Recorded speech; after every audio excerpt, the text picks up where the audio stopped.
है? बोले नरसिंह मेहता। बोले नरसिंह मेहता, उसके बेटे का नाम श्यामल दास है क्या? बोले हाँ हाँ वही श्यामल दास। बोले वो तालकूटा नरसिंह मेहता? बोले हाँ हाँ वही वही जो कीर्तन करते हैं। बोले उसके बेटे की बारात है? बोले हाँ जी हम उसी बारात में आए। बोले तुम क्या लगते हो उनके बेटे के? बोले ये नहीं पता लगते क्या, हम तो बस आए हैं, हम तो बस आए हैं, हमारे सेठ जी ने हमको आज्ञा की कि चलना है तो हम तो बस आए हैं। दीक्षित जी बोले पहले तो लग रहा था कि वहां की व्यवस्था जाके मैं नरसिंह मेहता को बता दूं कि भाई मां इतनी व्यवस्था है, थोड़े उसके हिसाब से आना। अब लगता है उल्टा करना पड़ेगा, ये व्यवस्था उसको बतानी पड़ेगी। एक पहाड़ी के ऊपर चढ़ के थोड़ी दूर तक तो दीक्षित जी देखते रहे कैसी बारात कैसी बारात, और बारात देख करके, घोड़े देख करके, हाथी देख करके, और दूर चले आ रहे नरसिंह मेहता के पुत्र श्यामल दास को देख करके तो दीक्षित जी मोहित हो गए। कितने सुंदर, बिल्कुल ठाकुर जी के पुत्र अनिरुद्ध की तरह लग रहे हैं।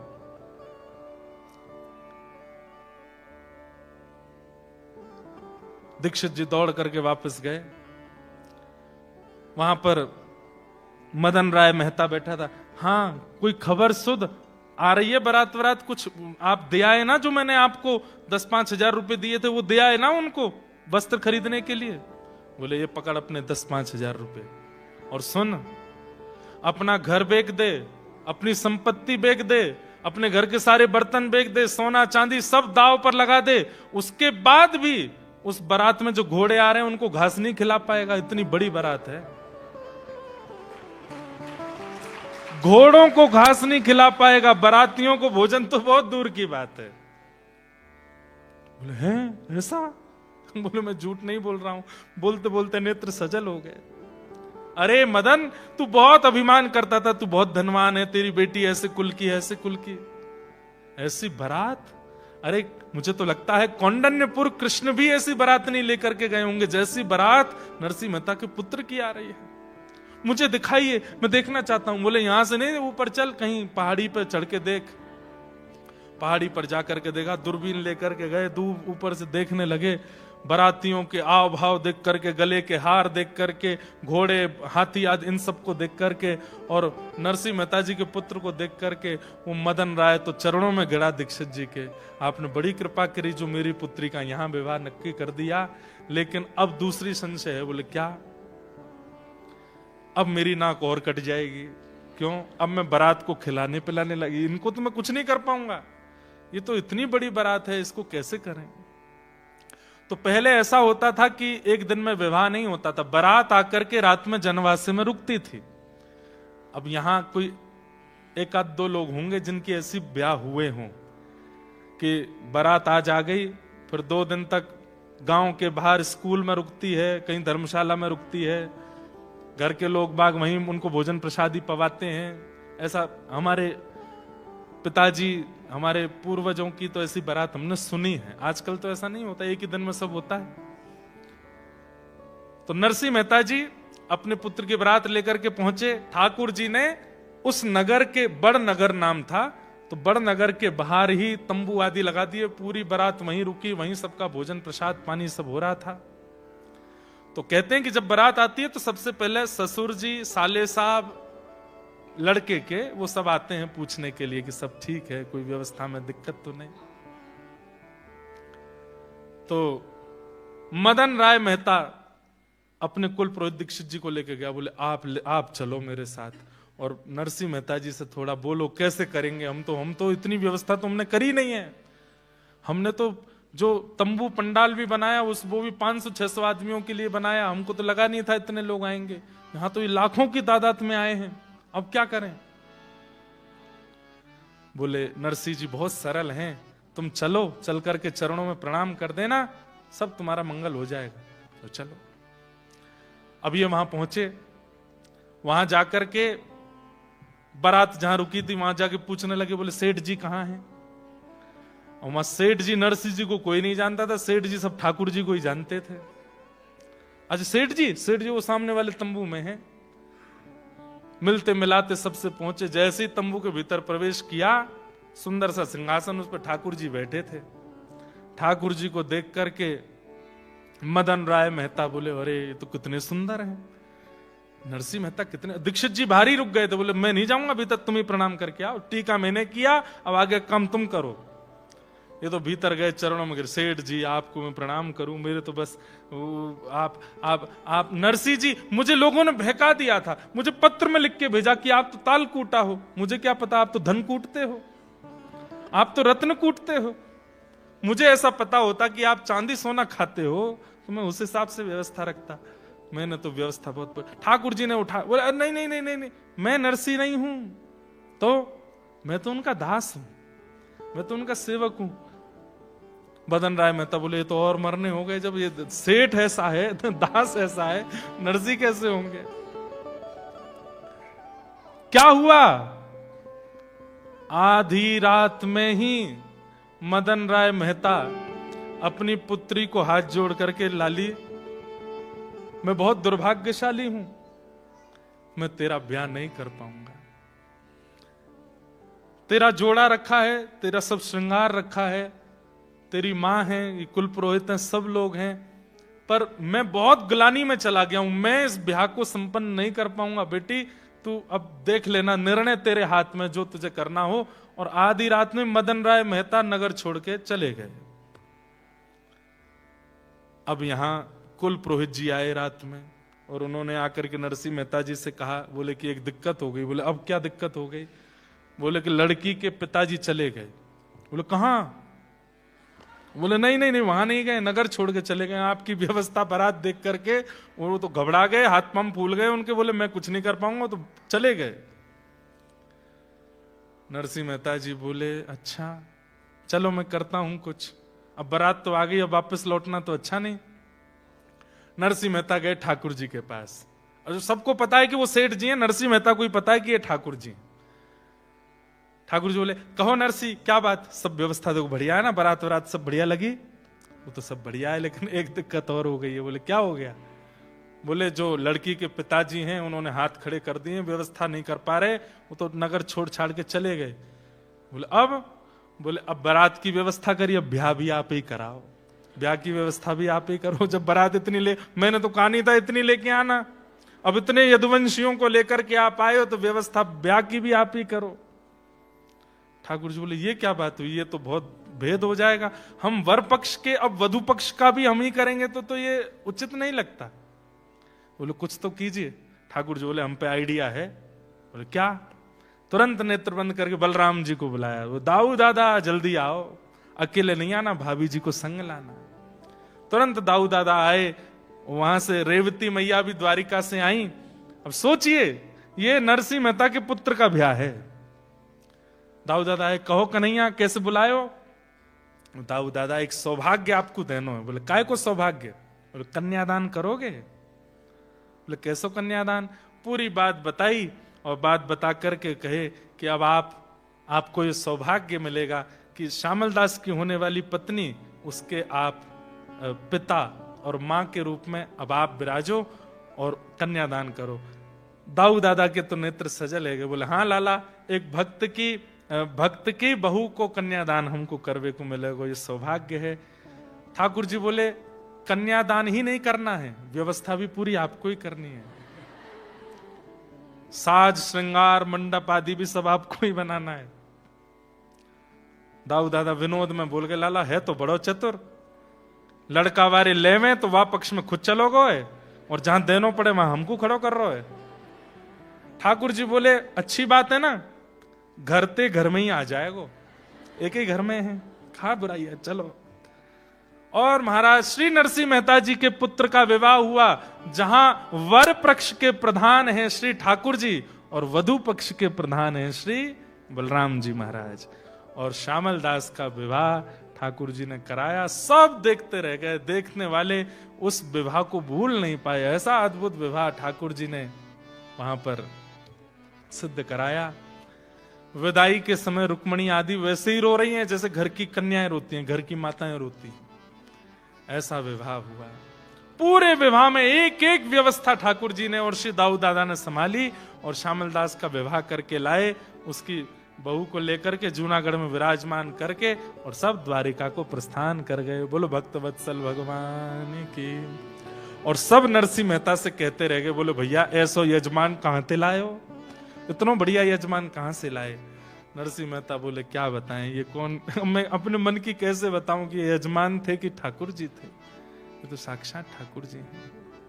द्वारिका नो नाथ मारो राजा रण छोड़ छे, इन मन माया लगा रे। द्वारका नो नाथ मारो राजा रण छोड़ छे, इन मन माया लगाई रे। इने मन माया लगाड़ी मारा वाला,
ताल बजा के गाओ, बोलो द्वारिकाधीश की जय हो।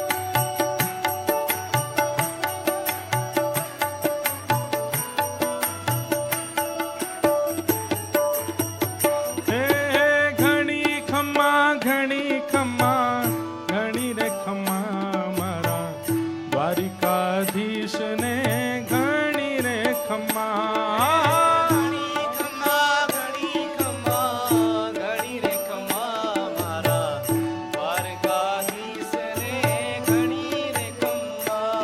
हे घणी खम्मा घणी खम्मा घणी रे खम्मा मारा, द्वारिकाधीश ने घणी रे खम्मा।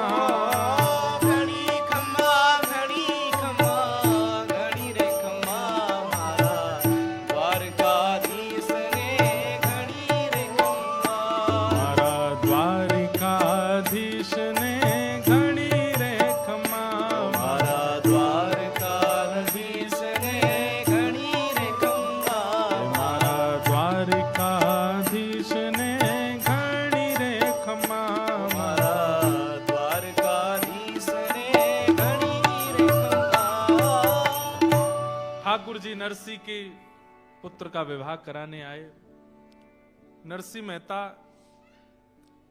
लेकिन पूरे विवाह में नरसिंह मेहता एक कोने में बैठे रहे और केवल ठाकुर जी को ही देखते रहे और मन में केवल यही विचार करते कि मुझ में ऐसी कौन सी योग्यता है कि ठाकुर जी मुझ पर इतनी कृपा करते हैं। इतना तो मैं लायक नहीं, इतना तो मैं योग्य नहीं जितनी ठाकुर जी मुझ पर अनुग्रह, सेवा, कृपा करते। लेकिन नरसिंह मेहता इस बात से भी प्रसन्न है कि आज मेरे साथ साथ इतने वैष्णवों को भी ठाकुर जी का दर्शन हो रहा है। भले उन्हें पता नहीं कि ठाकुर जी हैं, पर सबको दर्शन लाभ हो रहा है। इसी से नरसिंह मेहता बड़े प्रसन्न। नरसिंह मेहता जी के पुत्र का ब्याह हो गया। अब प्रसंग आता है नरसिंह मेहता जी की बड़ी पुत्री कुंवरी बाई, जिसको नानी बाई कहते हैं। अब यहां 2-3 कथाएं एक साथ कह दी जाती हैं। कहीं पर उसका भाव ऐसा बताया जाता है कि नरसिंह मेहता जी की पुत्री का पुत्र हुआ और पुत्र होने पर उसका छोचक जाता है। कितने लोग छोचक जानते हैं कि नहीं पता नहीं। छोचक होता है, अब उसको आप ऐसी समझ लो कि फर्स्ट बर्थडे मान लो, अब यही समझ लो। तो उसमें घर के जो सदस्य हैं, परिवारी जन हैं, वो सब लोग आते हैं। नरसिंह मेहता जी की पुत्री कुंवरी बाई, उनके सास ससुर ननद ये बिल्कुल अच्छे नहीं थे, बहुत उत्पीड़ना करते थे। क्यों? क्योंकि नरसिंह मेहता जी ने ब्याह तो कर दिया था अपनी पुत्री का। अंजार एक जगह है कच्छ में, वहां ब्याह हुआ था। कच्छ के पास में एक जगह गांधी धाम, वहां हम लगभग हर साल कथा करने जाते हैं। अंजार भी मैं गया हूं दर्शन करने। थोड़ा आगे जाते हैं तो नारायण सरोवर आता है। गुजरात में बहुत अच्छे अच्छे स्थान हैं। तो अंजार में नरसिंह मेहता जी की पुत्री का ब्याह हुआ। इनके सास ससुर और ननद अच्छे नहीं थे। वो पूरे दिन इनको कोसते रहते थे, डांटते रहते थे, इनके पीछे पड़े रहते थे। यहां तक तो सब ठीक था, लेकिन नरसिंह मेहता जी को गाली देते थे, ये बात उससे सहन नहीं होती थी। वो हाथ जोड़ के कहती थी, आपको मुझे जो कहना है कह लीजिए, मुझे जितना सुनाना है बोल दीजिए, पर मेरे पिताजी को कुछ मत कहा कीजिए। लेकिन वे सब लोग तो तालकूटा की बेटी, तालकूटा मतलब मजीरा बजाने वाला, तालकूटा की बेटी ऐसा कह के ही बुलाते थे। अब कुछ भी हो, अपमान तो करते थे, लेकिन पुत्र की पत्नी है इस नाते से जो उसकी क्रियाएं वो भी करते थे। तो पुत्र का पुत्र हुआ है, इसलिए माता पिता थोड़ा उत्सव, छोचक का उत्सव मना रहे थे। और उस उत्सव में सबको निमंत्रण भेजा। तब कुंवरी बाई, नानी बाई ने जाकर के अपने ससुर जी से कहा, मेरे पिताजी को भी निमंत्रण भेज दीजिए, वो भी आ जाएंगे। दूर बैठी बैठी सास हंसने लगी, बोले आएगा तो खाली हाथ ही, लेके तो कुछ आना नहीं उसको बुला करके हमारा अपमान ही होता है, सबके सामने दिखाना, कुछ भी करता नहीं, ऐसा सब बोलने लगी। लेकिन ससुर जी ने सोचा कि ठीक है, सब आ रहे हैं तो वो भी आ जाएंगे, कहीं बात ऐसी ना बन जाए कि बताओ विवाह किया अपने पुत्र का इनकी पुत्री से और नरसिंह मेहता को बुलाया भी नहीं। ठीक है, हम आमंत्रण भेज देते हैं। तो अपने कुल पुरोहित को पत्र लिख करके भेज दिया और कह दिया, जाइए नरसिंह मेहता जी को निमंत्रण दे आइए, यहां छोचक का कार्यक्रम होना है, वो जरूर पधारें। ध्यान से सुनिएगा। कुल पुरोहित जी जैसे पत्र लेकर के बाहर गए तो नानी बाई दौड़ी दौड़ी गई और जाकर के बोली, ये तो संदेश आप ससुर जी का दे देना, मेरा मौखिक संदेश मेरे पिताजी को दे देना। उनसे कह दीजिएगा कि बेटी के घर आ रहे हैं। मुझे पता है पिताजी के पास धन संपत्ति कुछ है नहीं ज्यादा, लेकिन फिर भी हो सके तो थोड़ी व्यवस्था करके ले आए। यहां देन लेन करेंगे तो उससे मेरा मान बढ़ेगा। आप पिताजी को थोड़ा निवेदन कर देना कि कुछ लेकर के आवें, बस मेरा मान बढ़े ससुराल में, पिताजी का मान बढ़ेगा, मेरा मान बढ़ेगा, तो आगे मुझे जीवन जीने में अच्छा लगेगा। आप बस ये निवेदन मेरी तरफ से उनको कर देना, ठीक है। अब यहां वो कुल पुरोहित जी नानी बाई का संदेशा लेकर के पहुंचे नरसिंह मेहता के पास। नरसिंह मेहता जी तो करताल बजा रहे थे। वो 16 तो सूरदास जिनके नेत्र ही नहीं है, 16 सूरदास और जो भी नरसिंह मेहता के आगे आ जाते सबको पकड़ लाते, मेरे घर में रहो। अच्छा, घर में अगर कोई यजमान दे गया, अब जब ठाकुर जी आए थे तो ऐसा तो नहीं ठाकुर जी नरसिंह को कुछ नहीं दे के गए होंगे, खूब दे करके गए, पर नरसिंह मेहता का नियम था शाम ढलने से पहले जो दक्षिणा मिली है सब खर्च कर देते थे। और खर्च क्या करते? भंडारा कर देते थे, अगले दिन के लिए नहीं बचा के रखते थे। ऐसा नरसिंह जी का जीवन। ठाकुर जी ने भी इतनी बार बहुत कुछ दिया नरसिंह मेहता जी को, लेकिन सब खर्च कर देते। तो नियम ऐसा रहता था कि जब तक घर में दक्षिणा है तो अन्न सामग्री बनती थी, और जब दक्षिणा खत्म हो जाती थी तो नरसिंह मेहता 16 सूरदास और बाकी के जो 10-5 संत और थे उनके साथ मंजीरा लेके जाते जूनागढ़ में, घर घर बाहर खड़े होकर बजाते, हमें कुछ भिक्षा लेके आते। तो सूखी सामग्री दाल आटा चावल मिल जाता, घर लाके बनाते और प्रेम से सब पाते। ऐसे चलता था जीवन। अब यहां वो कुल पुरोहित जी आए निमंत्रण लेकर के। जैसे ही निमंत्रण लेकर के आए तो सब साधु महात्माओं को लगा कहीं भंडारा होने वाला है, भंडारा की चिट्ठी आई है। हमारे वृंदावन में आज भी भंडारा होता है तो उसकी चिट्ठी घूमती है महात्माओं के पास, धर्मशालाओं में, संतों के यहां, वहां फलानी जगह भंडारा है, सब आ जाना, 10-10 रुपया दक्षिणा मिलेगी। तो सब लोग बड़े प्रसन्न हो गए, बोले ओहो भंडारे की चिट्ठी आई है, 2 दिन से तो कुछ पाया नहीं। नरसिंह जी भंडारे की चिट्ठी आई है।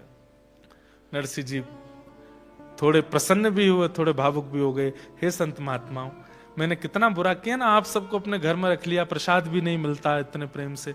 बोले वो तो ठीक है, 2-4 दिन भूखे रहते हैं, पर जब मिलता है तो मिलता चकाचक है। कभी कभी तो तुम्हारे ऐसे ही यजमान आते हैं नरसिंह जी, लेकिन हमको 2-4 दिन भूखा रहना पड़े तो दिक्कत नहीं, लेकिन आज कोई चिट्ठी आई है भंडारे की। नरसिंह जी बोले दुर्भाग्य से ये भंडारे की चिट्ठी नहीं है, ये मेरी बेटी के ससुराल के कुल पुरोहित हैं, वहां का कोई संदेश लाए हैं। तो सब संत बेचारे उदास हो गए। कुल पुरोहित जी आए, संदेशा दिया, ओहो प्रसन्न हो गए, मेरी पुत्री के पुत्र का छोचक है, उसमें जाना है। नरसिंह जी बोले संत जनों आनंदित हो जाओ। बोले क्यों? बोले चलेंगे अंजार, वहां बेटी के यहां छोचक दे के आएंगे, वहां पाएंगे बढ़िया प्रेम से मालपुआ। बोले बहुत अच्छे। अब यहां वो कुल पुरोहित जी आए थे, आकर के वो खड़े हो गए। तो पत्नी ने जाकर नरसिंह जी से कहा बेटी के घर से संदेशा लेके आए हैं, कुछ खान पान तो कराना चाहिए इनको। बोले यहां हमारा ठिकाना नहीं, इनको कैसे खिलाएं? तो नरसिंह जी बोले एक ही तरीका है। बोले क्या? मंजीरा उठाओ, चलो जूनागढ़ में घर घर जाके कीर्तन करेंगे, तो जो सामग्री मिलेगी बना खाएंगे। एक करताल उनको भी दे दी पुरोहित जी को। बोले आप भी चलो। पुरोहित जी बोले मुझे क्या करना है? बोले आप भी करताल बजाओ। पुरोहित जी बेचारे करताल बजाते चल रहे। नरसिंह मेहता सामग्री लेकर के आए, लेकिन ठाकुर जी के नेत्र सजल हो गए। अरे नरसिंह तेरे लिए मैं बैठा हूं, मुझसे क्यों नहीं कहता एक बार भी? कीर्तन करके कमाना मंजूर है, मुझसे नहीं कहेगा। जो सामग्री नरसिंह मेहता लेकर के आए कीर्तन करके, वो घर में आते ही इतनी अद्भुत हो गई। नरसिंह मेहता जी की पत्नी ने जब उस सामग्री को सिद्ध किया, इतनी अद्भुत सामग्री बनी, इतनी अद्भुत सामग्री बनी। तो पंडित जी खाने, उनके मन में तो ये आ गया था ये छोचक क्या लेके जाएंगे, मुझे नहीं भोजन करा पा रहे, मुझे करताल लेके घुमा रहे हैं, ये छोचक लेके जाएंगे। लेकिन जैसे वो प्रसाद पाने बैठे, ऐसी अद्भुत अद्भुत सामग्रियां जो नरसिंह जी के घर में बनी भी नहीं थी, वो पंडित जी को थाल में दिख रही थी। पंडित जी बोलते थे कि रोटी लेकर के आओ। नरसिंह मेहता जी की पत्नी लाती रोटी थी, लेकिन थाल में जाते ही वो मालपुआ बन जाती थी, थाल में जाते ही वो रबड़ी बन जाती थी। ऐसी अद्भुत चमत्कार होने लगे। नरसिंह मेहता जी के यहां पा करके प्रसाद पाते पाते स्थिति ये हो गई कि पंडित जी के लिए चिकित्सक बुलवाने पड़े, बीमार हो गए, इतना भोजन कर लिया उन्होंने, हालत खराब हो गई।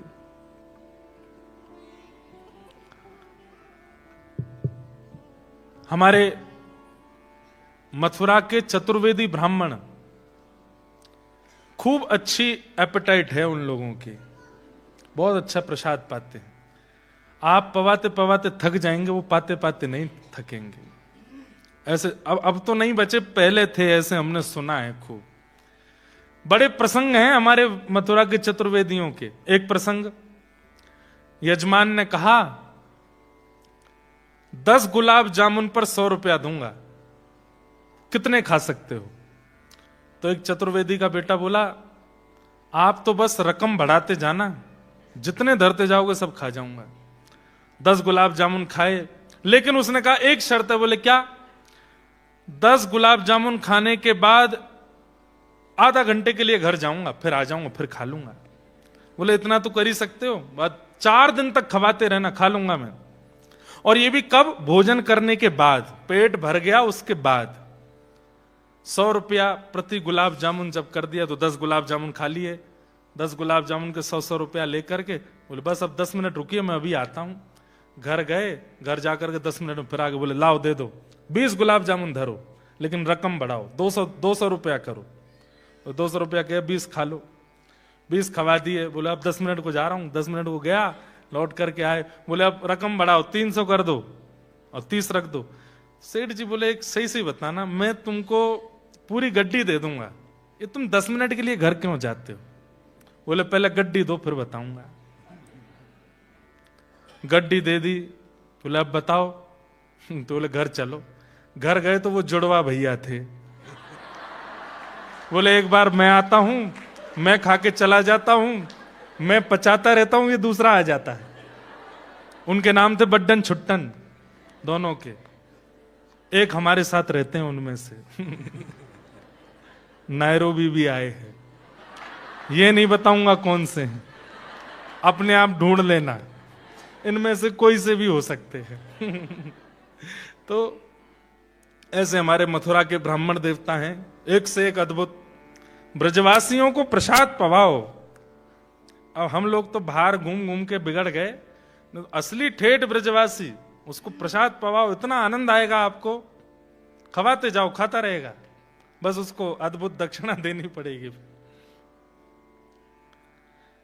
एक चतुर्वेदी जी, उन्होंने ब्राह्मण किसी यजमान के यहां प्रसाद पाया, अद्भुत प्रसाद पाया। प्रसाद पाते पाते स्थिति हो गई कि वो पाते पाते वहीं लुढ़क गए। यजमान आए, बोले पधार गए क्या? बोले पधारे नहीं है, लेकिन चिकित्सक को बुलाइए, अब हमसे उठा नहीं जा रहा है, इतना खा लिया है। तो चिकित्सक आया।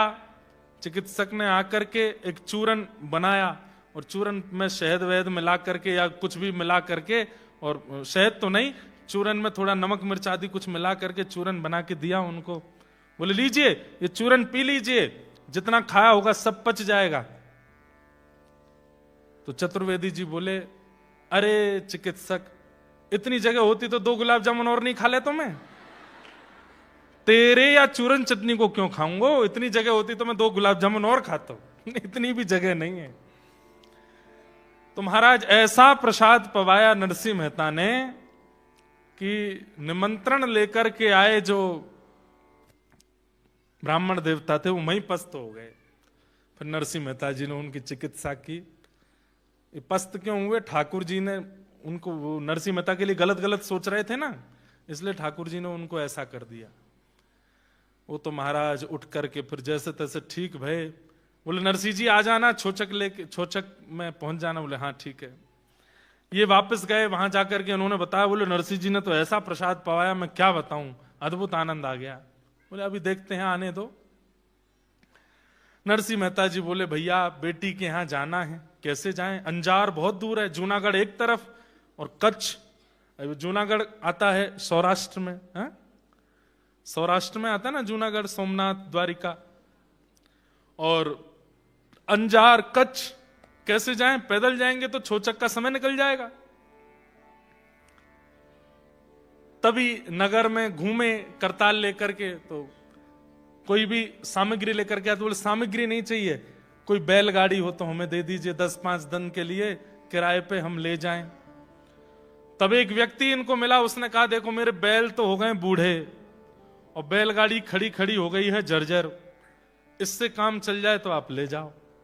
नरसिंह मेहता जी बोले हमें बस दे दो, हम तो बस चले जाएं। बड़े बूढ़े बैल, बिल्कुल ऐसा मतलब कि यमराज संगी चल रहे थे उनके, कि बस कब अंतिम श्वास लें हम इनको लेके जाएं। और बैलगाड़ी ऐसी कि महाराज चर्र मर्र करती हुई वो चले। नरसिंह मेहता जी बोले परिवार के साथ जाना चाहिए छोचक में।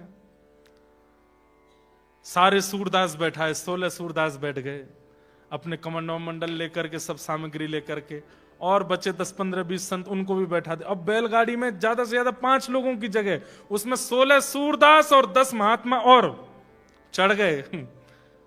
बैलों की तो आंख बाहर आ गई, बोले कि अब हो गए कल्याण हमारे। फिर उसके बाद नरसिंह मेहता और चढ़ गए उस पर। आहा, धीरे धीरे चलने लगे बैल। थोड़ी दूर ही गए थे, जूनागढ़ से ज्यादा 1 किलोमीटर बाहर निकले थे। इतने में ही महाराज चारों चक्के चक चक करके टूट टाट गए। बेचारे सूरदास सब नीचे गिर गए, किसी की कोहनी फूट गई, किसी का सिर फूट गया, किसी के कहीं लग गई, सब गिर गिरा गए। नरसिंह मेहता भी गिर गए। नरसिंह जी बोले क्या करें, कैसे करें, ये तो बड़ी दिक्कत हो गई। बैलों के जीभ बाहर निकल आई, एक तो पधारी गया, एक ही जीवित बचा बस। नरसिंह बोले अब क्या करेंगे। इतने में ही ठाकुर जी लकड़हार बनकर के आ गए। एक लकड़ी की सामग्री को सिद्ध करने वाला, सिर पर धांटा बांध करके और हाथ में महाराज सामग्री लेकर के, ऊंची धोती पहन करके। अब हर बार ठाकुर जी आते हैं, नरसिंह जी को पता चल जाता है कि ठाकुर जी, बाकियों को नहीं पता चलता। और ठाकुर जी आते ही नरसिंह जी को सौगंध देते हैं, किसी को नहीं बताना कि मैं आया हूं। जैसे ही ठाकुर जी आए तो नरसिंह जी रोने लगे। नरसिंह जी कष्ट आने पर नहीं रोते, ठाकुर जी के आने पर रोते हैं कि ये मेरे कष्ट को संभाल ले, खुद कष्ट क्यों लेते हैं। सब सूरदास नरसिंह जी को शांत करने, आप रो मत, बैलगाड़ी ठीक हो जाए। बोले मैं बैलगाड़ी के लिए नहीं रो रहा हूं, मेरे कष्ट के कारण किसी और को कष्ट होता है इसलिए रो रहा हूं। इतने में ठाकुर जी आ गए। ठाकुर जी आकर के बोले अरे भैया क्या हो गया, आप लोग सब दुखी लग रहे हैं। तो संतों ने बताया, बोले हमारी बैलगाड़ी टूट गई, हमको अंजार जाना है। ठाकुर जी बोले ये तो मेरा काम ही है, टूटे हुए जीवन को, टूटे हुए सामग्रियों को सिद्ध करना, लाओ अभी ठीक करता हूं। तुरंत ठाकुर जी ने ठोक पीट करके पूरी बैलगाड़ी बिल्कुल नई कर दी। वो ठोक पीट के नई क्या करी, उन्होंने पूरी बैलगाड़ी स्पर्श करी, वो हो ही गई नई। लेकिन बोले हमको दक्षिणा में एक चीज चाहिए। संत जन बोले हम पे कुछ नहीं है भैया, कमंडल हैं, चाहो तो इनको ले जाओ। बोले नहीं कमंडल नहीं चाहिए हमको। बोले तो, बोले हमको भी अंजार तक जाना है, आप अगर हमको भी इसमें बैठा लो तो बड़ी कृपा। सूरदास बोले हम तो एक दूसरे के ऊपर चढ़ के बैठे, तुम कहां बैठोगे। बोले हम अपनी जगह बना लेंगे और हम एक और आपको बढ़िया एक उपहार दे देंगे। बोले क्या आपको बैलगाड़ी नहीं चलानी, हम खुद चलाएंगे। बोले हमारे बैल भी मरने वाले हैं, बोले इनको भी मैं एक औषधि दे दूंगा, ये भी ठीक हो जाएंगे। बोले दे दो। एक औषधि जैसी निकाली, बैलों को चटाई। वो औषधि क्या थी, अमृत था वो तो। ठाकुर जी ने जैसी जीभ से स्पर्श करा, बैल तो बिल्कुल युवा हो गए, उनके कोठे निकल के आ गए, बड़े बड़े पैर हो गए, और महाराज वे सबरे रम्मान लगे।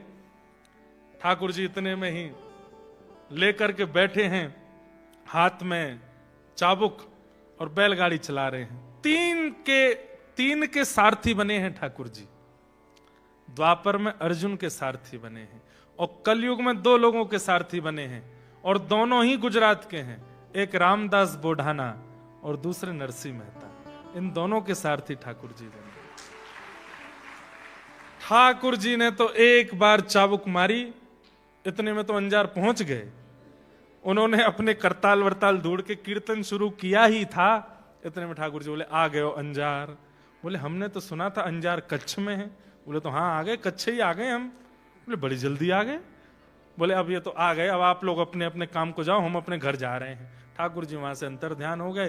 नरसिंह मेहता फिर रोने लगे, जय हो नाथ, बड़ी आपकी कृपा है।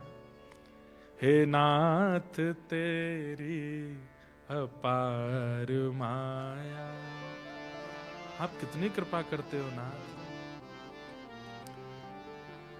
तो सुनी ही रहती अदालत तुम्हारी, कृपा की न होती जो आदत तुम्हारी। ठाकुर जी की आदत है, जैसे हर किसी की आदत होती है ना, हॉबी होती है। ठाकुर जी की आदत क्या है, कृपा करना। ये उनकी आदत है, सब पे करते हैं।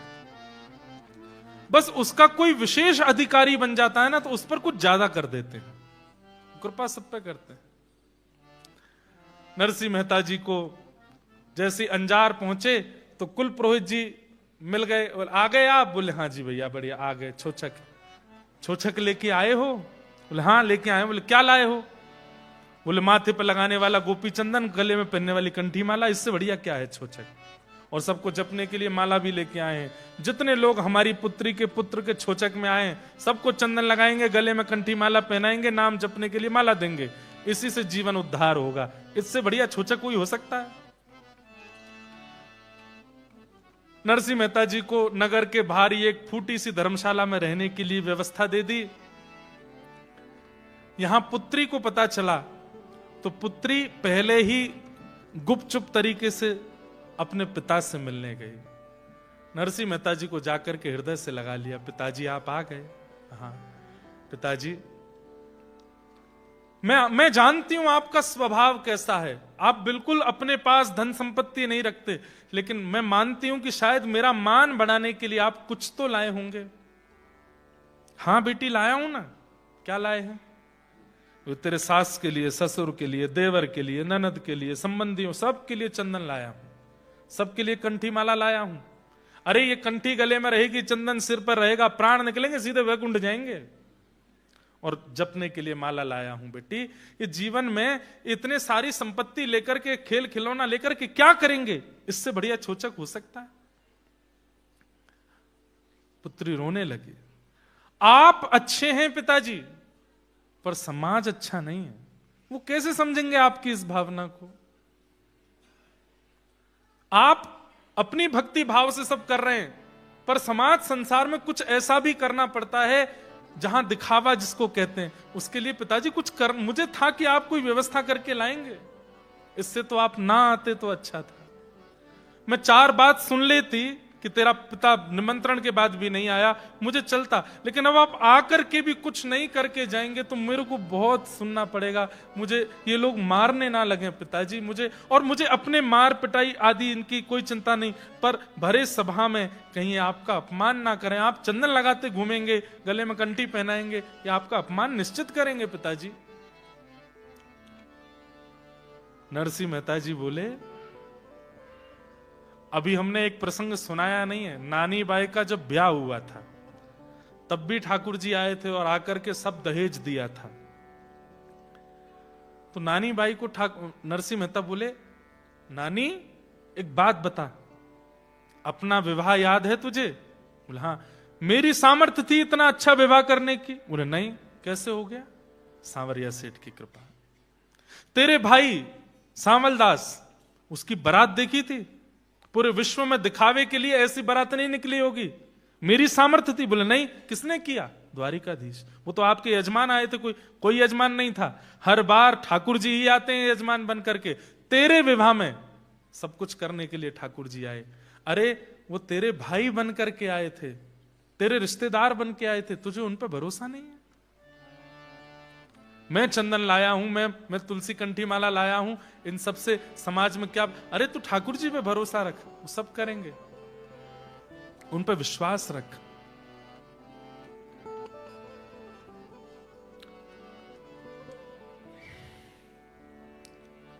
एक बहुत सुंदर पंक्ति में गाता हूं कभी कभी कथा में,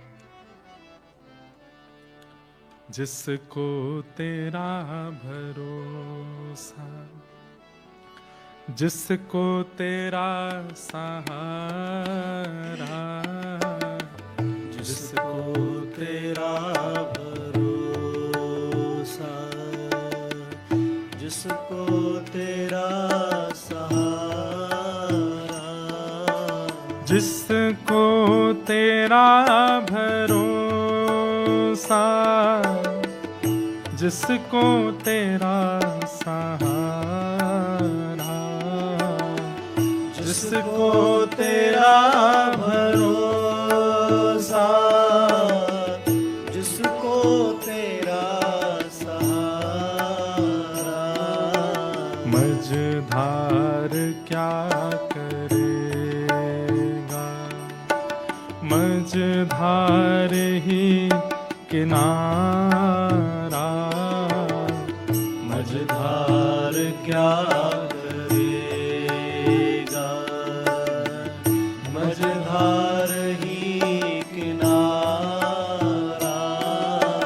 होठों पे नाम तेरा, दिल में उमंग तेरी। होठों पे नाम तेरा, दिल में उमंग तेरी। अलमस्त सा फिरूं मैं, छाई तरंग तेरी। अलमस्त सा फिरूं मैं, छाई तरंग तेरी।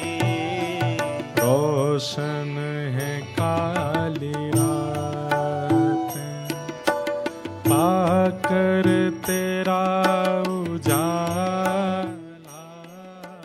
रोशन है काली रातें, पाकर तेरा उजाला।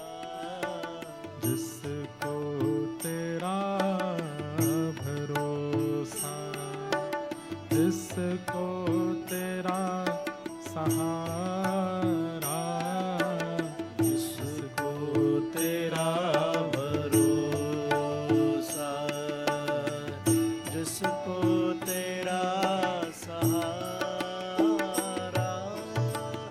लाली अपने भाई पे भरोसा कर, ठाकुर जी सब मंगल करेंगे।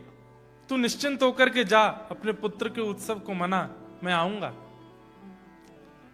पुत्री चली गई वापस, और यहां घर के लोगों को पता चला कि नरसिंह मेहता आ गए हैं।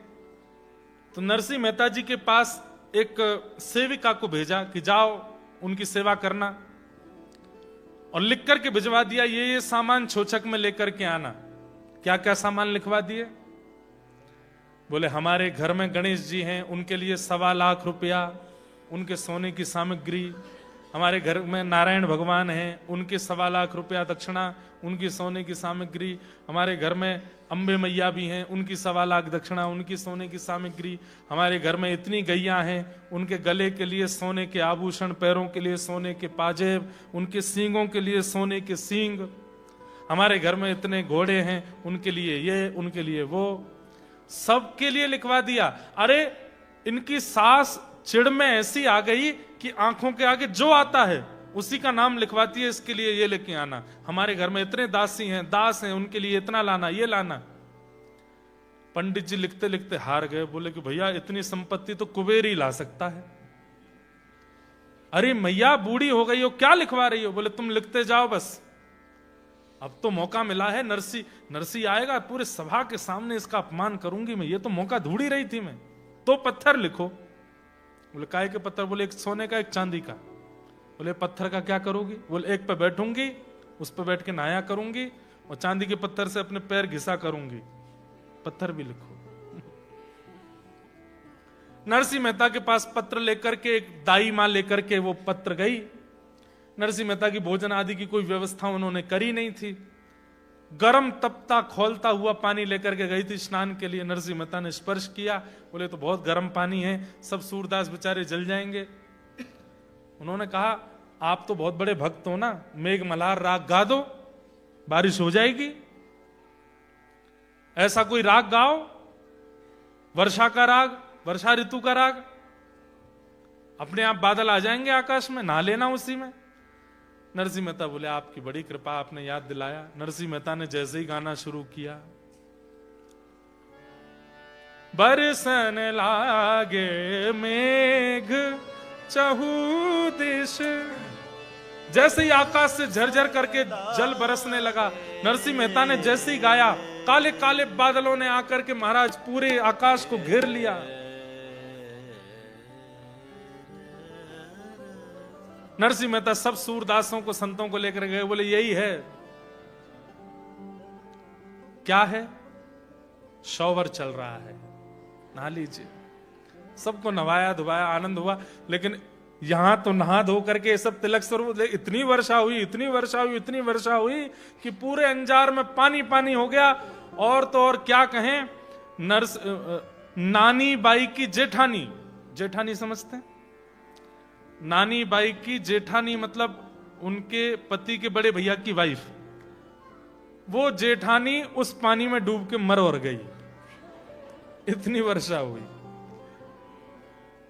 अब तो हाहाकार मच गया और इसका भी आरोप लगा दिया नरसिंह मेहता के ऊपर, ये पामपट आया है हमारे नगर में इसलिए इतनी वर्षा हो गई, हमारे यहां छोचक मंगल कार्य था और ये देखो अपशगुन हो गया, हमारे घर में एक की मृत्यु हो गई। नरसिंह मेहता ने ठाकुर जी को प्रणाम किया, उनकी जेठानी के सामने बैठ के एक पद गाया, एक पद गाते ही वो तो जीवित होकर खड़ी हो गई। नरसिंह मेहता जी के इस भाव को सब बोले जादूगर है, जादू करना जानता है। अपना प्रभाव जमाने के लिए पहले उसके प्राण ले लिए, फिर उसके प्राण दे दिए। लोग क्या समझें कि ये भक्ति का प्रभाव है। जितनी सामग्री लेकर के पत्र में लिख करके आई थी, सब सामग्रियों को पढ़ने के लिए वहां पुरोहित जी खड़े हुए। बोले नरसिंह जी इतनी सामग्रियां लिख करके भेजी गई है, मैं पढ़ के सुना दूं? बोले पढ़ के मत सुनाइए। बोले तो क्या करें?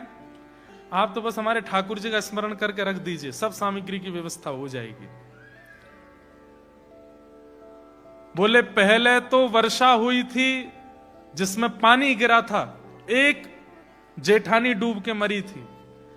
वर्षा विश्राम होते ही जैसे ही अपमान करना प्रारंभ किया, सभा में कुछ नहीं लेकर के आए, छोचक में खाली हाथ चले आए हो, तभी तवड़ तवड़ तवड़ आवाज होने लगी। बाहर जाकर के देखा, 4.5 घंटे तक अंजार में सोने बरसते रहे आकाश से। घरों में लबालब भर गए, लोग बाग लूट लूट के भाग गए, एक परत पूरी सोने की अंजार में बन गई। नरसिंह मेहता ने कहा हमारे ठाकुर जी ने सब व्यवस्था करी है, आपको जितना चाहिए इससे सोना बनाओ, इससे चांदी बनाओ, इससे रत्न करो, यही हमारे ठाकुर जी के द्वारा छोचक है। कहते हैं आज भी अंजार में खुदाई होती है घर बनाने के लिए, तो आज भी नरसिंह मेहता के समय के सोने के कुछ अंश मिल जाते हैं। पूरे अंजार में सोना ही सोना हो गया। ये दृश्य देख करके सास ससुर ननद सब नरसिंह मेहता के आगे नतमस्तक हो गए। हम आपकी भक्ति को पहचान नहीं पाए, हमें क्षमा कर दो। लेकिन अब वो हुआ जो सबसे सुंदर था। क्या? आपकी पुत्री नानी बाई ने अपने पुत्र को, जिसका छोचक था, उसको अपनी सास की गोद में दिया और अपने संपूर्ण परिवार के आगे हाथ जोड़ के कहा मैं आप सबका त्याग करती हूं, अब मैं आपके पास नहीं रह सकती। मेरे ऐसे पिता, ऐसे भक्त पिता मुझे जीवन में प्राप्त हुए हैं। आपको धन संपत्ति चाहिए, पूरा नगर सोने का हो गया, इसी में रहिए, यही निमग्न रहिए। मैं अब अपने पिता के साथ रहूंगी और भगवत प्राप्ति करूंगी, भजन करूंगी। और उसी समय नानी बाई अपना घर छोड़ के पिता के साथ वापस चली गई। वापस लौट करके अपने पिता के पास आ गई और चरणों में आकर के कहा पिताजी अब मुझे अपनी शिष्या रूप में स्वीकार कीजिए। मैंने आपको बहुत वाद्य किया कि सामग्री लेकर के मेरे ससुराल आइए। अब पिताजी मैं आपसे एक ही प्रार्थना करती हूँ, उस सांवरिया सेठ जिसका आप नित्य दर्शन करते हो, एक बार मुझे उनका दर्शन करा दीजिए। नरसिंह मेहता जी की छोटी बेटी रत्नाबाई, बड़ी बहन की स्थिति देख करके उसने पिताजी से प्रार्थना की मुझे विवाह नहीं करना, मैं भी आपकी शिष्या बन के रहना चाहती हूं। नरसिंह मेहता जी ने उनको फोर्स नहीं किया, उन्होंने ब्याह नहीं किया। श्यामल दास की पत्नी है, श्यामल दास, दोनों बहन पत्नी और नरसिंह मेहता जी की पत्नी सब मिलकर के भजन करते हैं, कीर्तन करते हैं, खूब आनंद से रहते हैं। बहुत सुंदर सुंदर चरित्र और हैं नरसिंह मेहता जी के, सबको हम प्रणाम करते हैं। जन्माष्टमी का दिन था और नरसिंह मेहता जागरण में कीर्तन करते थे पूरी रात। आज जन्माष्टमी का दिन है और कहते हैं जो तिथि, जो वार, जो नक्षत्र ठाकुर जी के प्रकट होने पर हुआ था, ठीक वही हजारों साल बाद वही तिथि नक्षत्र आदि सब प्रकट हुआ। जूनागढ़ के पास के गांव में नरसिंह मेहता कीर्तन करने के लिए गए। रात भर कीर्तन किया। कीर्तन करते करते जैसे ही 12 बजे रात्रि के मध्य रात्रि हुई, नरसिंह मेहता खड़े होकर के कीर्तन करने लगे। अपने हाथ में करताल बजाते बजाते घूमना प्रारंभ किया। धीमी गति से फिर थोड़ी तेज गति हुई, थोड़ी और द्रुत गति हुई। नृत्य करते करते करते करते करते जैसे ही सूर्य उदय का समय हुआ, जन्माष्टमी के दिन श्री नरसिंह मेहता ठाकुर जी में विलीन हो गए, भगवान की लीला में ही प्रविष्ट हो गए। ऐसे श्री नरसिंह मेहता जी को हम बार बार प्रणाम करते हैं। ऐसे नरसिंह मेहता जी को बार बार वंदन करते हैं, जिन्होंने इस धराधाम पर आकर के अपनी भक्ति के प्रचार, भक्ति के प्रभाव से ना जाने कितने लोगों का उद्धार किया। नारायण नु नाम न लेता, वारे तेने तजिए रे। नारायण नु नाम न लेता, मन सा वाचा कर्म करीने, लक्ष्मी वरने भजिए रे। नारायण नु नाम न लेता, वारे तेने तजिए रे। नारायण नु नाम न लेता। नरसिंह मेहता जी का पद है, इसको गा करके हम लोग कथा को विश्राम करें। सब लोग गाओ, मेरे बिना तबला के ही गाओ। नारायण नु नाम न लेता, वारे तेने तजिए रे। नारायण नु नाम, वारे तेने तजिए रे। नारायण नाम केवल गाइएगा नहीं, मानिएगा भी इस बात को। कुल ने तजिए, कुटुंब ने तजिए, तजिए माने बाप रे। कुल ने तजिए, कुटुंब ने तजिए, तजिए माने भगनी सुत दारा ने तजिए। भक्ति सुत दारा ने तजिए, जेम तज कंचुक सांप रे। नारायण नाम न लेता, जो ठाकुर जी का नाम ना लेता हो, जिसकी जीभ पर भगवान नाम ना आता हो। कथा में बुलाया, आपने कहा कि चलो कथा हो रही है हमारे साथ चलो, और उसने कहा नहीं हमारा मन नहीं है, छोड़ दीजिए उसको, त्याग दो, ब्लॉक कर दो इसी वक्त उसको। फेसबुक, इंस्टाग्राम, व्हाट्सएप सब जगह से खत्म हमारे संबंध। जो ठाकुर जी का नहीं वो हमारा नहीं। भैया देखो, संसार में हम सब लोग आए हैं, अपने अपने कर्म बंधनों में बंध करके आए, लेकिन हम सबकी गति नारायण है, हम सबकी गति हरि है। इसको भूला मत कीजिए। धन कमाइए, संपत्ति कमाइए, वैभव कमाइए, जो चाहिए वो करिए, पर इस बात को भूलिए नहीं कि हमारी अंतिम गति नारायण है, हरि है, कृष्ण है। उनकी प्राप्ति करना हमारा मुख्य उद्देश्य है, और उसमें केवल मैं इतना करूं, मैं उसका त्याग कर दूंगा जो हरि को नहीं भजता। नारायण नाम न लेता। बंधुओं, नरसिंह मेहता इतने प्रिय हैं ठाकुर जी को। वामन बार भगवान जूनागढ़ आए, अभी हमने तो 4-5 ही सुने हैं। वामन पूरा करने के लिए तो वामन दिन की कथा होगी, पर मैं ये वचन दे के नहीं जा रहा हूं। मैं पिछली बार 5 दिन बोल गया था, तो 5 दिन वामन दिन तो नहीं रुक पाऊंगा मैं नैरोबी में। वैसे ऐसा नहीं है कि यहाँ अच्छा नहीं, बहुत अच्छा लगता है। हम ऑस्ट्रेलिया भी गए हैं, अमेरिका भी गए, कनाडा भी गए, पर विदेश में हमको नैरोबी में जैसी शांति मिली वैसी सब जगह नहीं मिली। सब जगह बहुत अच्छा है।